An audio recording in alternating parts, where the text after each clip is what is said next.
मैं रोशन कुमार पटेल जो आप लोगों को आज पढ़ाने वाला हूँ इतिहास, जो लूसेंट बुक पर आधारित है। तो आज हम लोग पढ़ने वाले हैं इतिहास, ठीक है। तो सबसे पहले इस बुक में दिया हुआ है भारत का इतिहास। तो भारत का इतिहास पढ़ने वाले, तो भारत को इतिहास में भारतवर्ष के नाम से जाना जाता है। भारतवर्ष के नाम से जाना जाता है। जो भारतवर्ष लिया गया हुआ है पुराण से लिया गया हुआ है।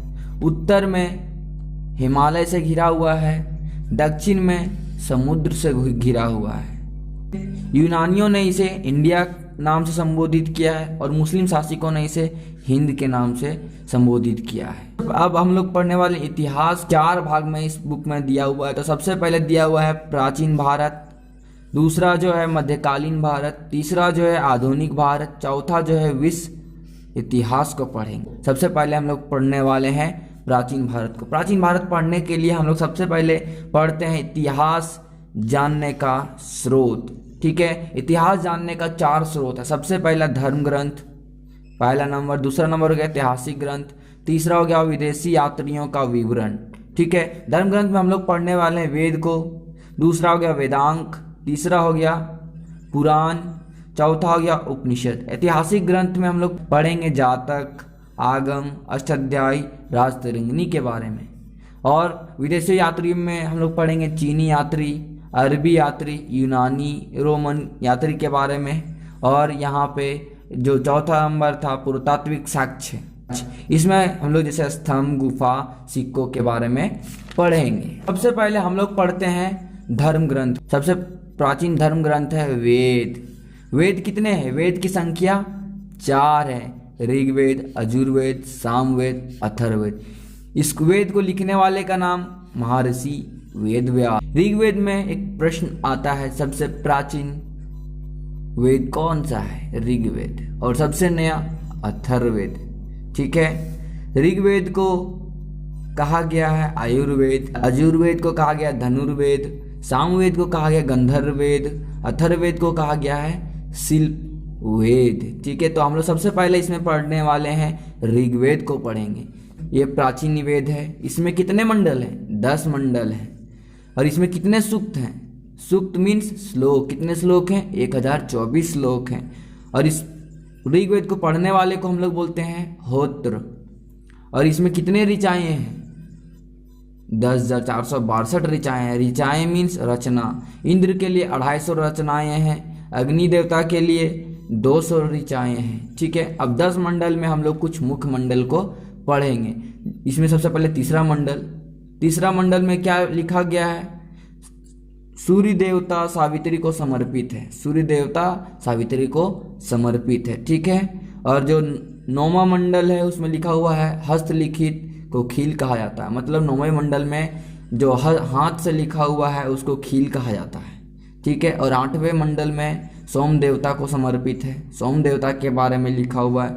और 10वें मंडल में जो समाज 4 भाग में बटा हुआ है उसका वर्णन मिलता है, जैसे ब्राह्मण, क्षत्रिय, वैश्य और शूद्र, ठीक है। अब आगे पढ़ने वाले हैं हम लोग बीसी क्या होता है, एडी क्या होता है, ठीक है। तो सबसे पहले हम लोग जानते हैं बीसी को कहते हैं हम लोग ईसापुर, एडी को कहते हैं ईस्वी, ठीक है। बीसी का फुल फॉर्म है बिफोर द जीसस क्राइस्ट। और एडी को कहते हैं एनो डोमिनी, ठीक है। और यहाँ पे एक है 0 ईस्वी, मीन्स ये जब जीसस का जन्म हुआ था। इसके पीछे को बोलते हैं before Christ, means Isa Masih के जन्म के पहले और ईसा मसीह के जन्म के बाद। और गायत्री मंत्र लिखा किसने है? विश्वामित्र ने। और हम लोग पढ़ते हैं इस बुक में संवत। संवत कितने हैं? संवत 4 हैं। कितने संवत है? 4। सबसे पहला संवत विक्रम संवत, दूसरा शक संवत, तीसरा गुप्त संवत, चौथा हिजरी संवत। विक्रम संवत का काल कितना था? काल 57 और 58 बीसी था। इस साल में क्या हुआ था? उज्जैन के राजा शकों को हराया था। उज्जैन के राजा जो थे शकों को हराया था, ठीक है। और ये अपना उपाधि जो था विक्रमादित्य रखा था, ठीक है। विक्रमादित्य रख लिया था, इसीलिए इस संवत को कहा गया है विक्रम संवत। और टोटल कितने विक्रमादित्य की उपाधियां आज तक ली गई है 14, ठीक है, 14 विक्रमादित्य की उपाधियां है, ठीक है। और हो गया दूसरा जो है शक संवत, कितने में हुआ है? 78 ईस्वी में, 78 ईस्वी में। इसमें क्या हुआ है? कुषाण वंश के जो कनिष्क राजा थे, सबसे प्रतापी राजा थे, और इसका राज्याभिषेक हुआ था 78 ईस्वी में, इसीलिए इसको कहा गया है शक संवत, ठीक है। और जो तीसरा है गुप्त संवत, गुप्त संवत, गुप्त से ही देखिए याद करने का तरीका, गुप्त से ही चंद्रगुप्त प्रथम, चंद्रगुप्त प्रथम। इसका जो काल था कब था, कौन से समय में? 1519 या 1520 ईस्वी में गुप्त संवत था, ठीक है। और लास्ट जो है अंतिम हिजरी संवत, हिजरी संवत का काल कितना? 622 ईस्वी में। उस ईस्वी में क्या हुआ था? मोहम्मद साहब को ज्ञान प्राप्ति हुआ था। कहाँ पे ज्ञान प्राप्ति हुआ था? हीरा नामक गुफा में हुआ। हम लोग इस कैलेंडर को पढ़ रहे हैं, उस कैलेंडर का नाम है ग्रेगोरियन कैलेंडर, जो शक संवत पर आधारित है। किस संवत पर? शक संवत पर आधारित है, ठीक है। ग्रेगोरियन कैलेंडर का पहला महीना जो है चैत का महीना है, ठीक है, और सबसे अंतिम महीना जो है फागुन का महीना है, ठीक है। चैत कब से स्टार्ट होता है? 22 मार्च से, और फागुन का जो ख़त्म कब है? 21 मार्च तक ख़त्म हो जाता है, ठीक है। यहाँ पे एक प्रश्न पूछता है, शक संवत बहुत इंपॉर्टेंट है, आईएएस में भी क्वेश्चन पूछा गया। शक संवत और हिजरी संवत के बीच का समय कितना है? 544 वर्ष का अंतर है। और यहाँ पे दूसरा जो प्रश्न, विक्रम संवत और शक संवत के बीच का समय कितना? 135 का संवत है, 135 साल का अंतर है, ठीक है। अब जो दूसरा धर्म ग्रंथ है जो है यजुर्वेद, क्या? यजुर्वेद। यजुर्वेद में क्या पढ़ना है हम लोगों को? इसमें मंत्र बलिदान के नियम इसमें पढ़ना पड़ता है। इसमें क्या एक क्वेश्चन इसमें पूछता है, प्रश्न है जो है गद्य और पद्य किस वेद में है? तो हो गया आपका यजुर्वेद में। इसके पढ़ने वाले को अधर्यु कहते हैं। यहाँ पे तीसरा आपका वेद है जिसका नाम है सामवेद। सामवेद का उपवेद का नाम क्या है? इसका नाम क्या है? गंधर्ववेद, ठीक है। इसमें इसको सामवेद को संगीत का जनक कहा गया है। इसको पढ़ने वाले को उदार्थ कहते हैं, सामवेद को पढ़ने वाले को उदार्थ कहते हैं। अब जो यहाँ चौथा और जो था अथर्ववेद, कौन सा वेद? अथर्ववेद। सब इसका उपवेद नाम क्या है? शिल्पवेद नाम है।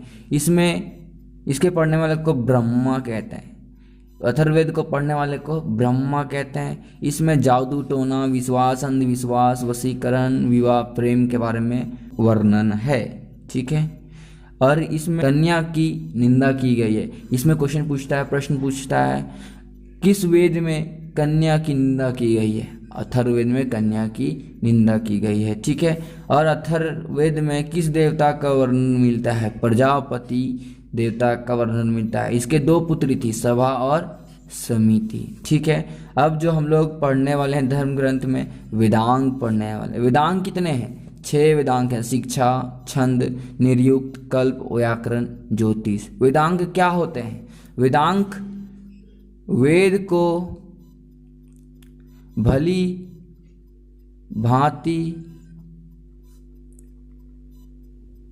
समझने को वेदांग कहते हैं, वेदांग कहते हैं, ठीक है। अब हो गया जो तीसरा था पुराण। तीसरा जो है पुराण है। कितने पुराण है?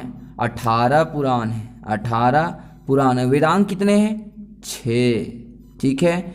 पुराण 5, सबसे महत्वपूर्ण पुराण यहाँ में 5 हैं। इसमें से सबसे पहले मत्स्य पुराण, विष्णु पुराण, वायु पुराण, ब्राह्मण, और ये हो गया आपका भागवत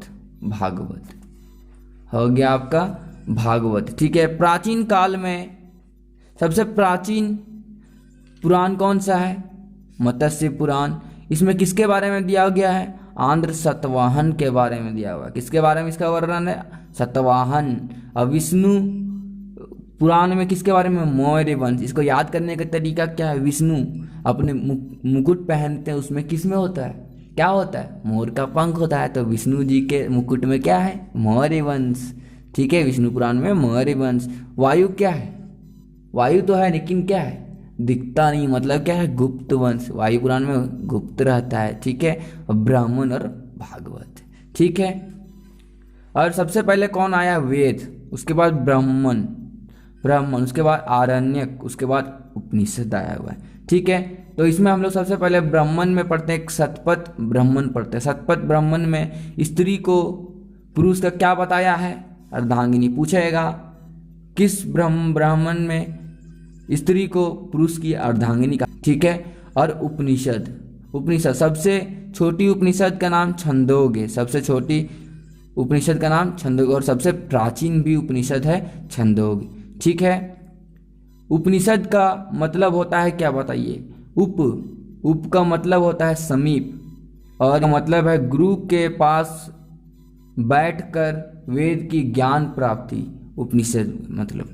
ठीक है, और एक जो है इसमें मुंडक उपनिषद, इसमें शतमजयते जो है हमारा आदर्श वाक्य किससे लिया गया हुआ है? किस उपनिषद से लिया गया? मुंडको उपनिषद से लिया गया हुआ, ये प्रश्न पूछता है। ठीक, तो दूसरा हम लोग को इतिहास को जानने का स्रोत था ऐतिहासिक ग्रंथ। ठीक है, सबसे पहले एक हो गया स्मृति कितने? 2 स्मृति है। पहला मनुस्मृति, नारद स्मृति। मनुस्मृति में किसके बारे में बताया गया है? शुंग वंश के बारे में, और नारद स्मृति में गुप्त वंश। अब इसमें पढ़ते हैं हम लोग एक जातक किस धर्म से संबंध रख? जातक किसमें? बौद्ध के। बौद्ध धर्म 2 भाग में बटे हुए थे, महायान, हीनयान। ठीक है, हीनयान ने एक पुस्तक लिखा था, उसका नाम क्या था? कथावस्तु में किसके बारे में लिखा हुआ है? कथावस्तु में जीवन चरित्र, महात्मा बुद्ध के जीवन चरित्र के बारे में लिखा हुआ है। ठीक है, अब एक हो गया आगम। जातक हो गया तो बौद्ध धर्म, आगम हो गया जैन धर्म के लिए। ठीक है, जैन धर्म 2 भाग में बटे हुए थे, दिगंबर, श्वेतांबर। ठीक है, आगम किसके बारे में बताता है? महावीर स्वामी के जीवन चरित्र के बारे में। और महावीर जैन धर्म के कितनेवें प्रचारक थे? वो 24वें प्रचारक थे। ठीक है, ऐतिहासिक ग्रंथ जिसका नाम है राजतरंगिणी। इसका वर्णन मिलता है, कश्मीर का इतिहास का वर्णन राजतरंगिणी में मिलता है। इसके लेखक जो थे कल्हण। अब हो गया अर्थशास्त्र के लेखक चाणक्य थे। चाणक्य के और नाम बताइए?